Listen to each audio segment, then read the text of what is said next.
የመጀመሪያይቱ የጴጥሮስ መልእክት ምዕራፍ 5።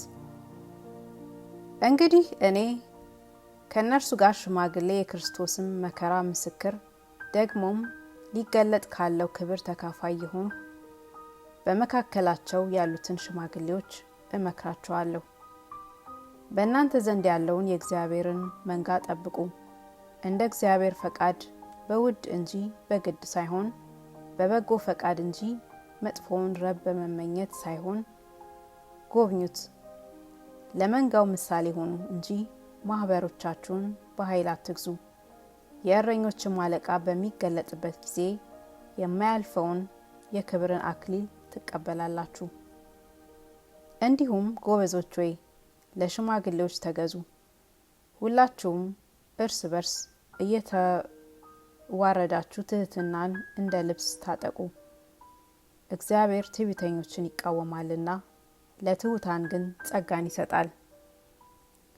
እንግዲህ በጊዜው ከፍ እንዲያደርጋችሁ ከኃይለኛው ከእግዚአብሔር እጅ በታች ራሳችሁን አዋርዱ። እርሱ ስለ እናንተ ያስባልና የሚያስጨንቃችሁን ሁሉ በእርሱ ላይ ጣሉት። በመጠን ኑሩ፣ ንቁም። ባለጋራችሁ ዲያብሎስ የሚውጠውን ፈልጎ እንደሚያገሳ አንበሳ ይዞራልና። በዓለም ያሉት ወንድሞቻችሁ ያን መከራ በሙሉ እንዲቀበሉ እያወቃችሁ በእምነት ጸንታችሁ ትቃወሙት። በክርስቶስ ኢየሱስ ወደ ዘላለም ክብሩ እየጠራችሁ የጸጋ ሁሉ አምላክ ለጥቂት ጊዜ መከራን ከተቀበላችሁ በኋላ ራሱን ፍጹማን ያደርጋችኋል፣ ያጸናችሁማል፣ ያበረታችሁማል። ለእርሱ ክብርና ኃይል እስከ ዘላለም ድረስ ይሁን፣ አሜን።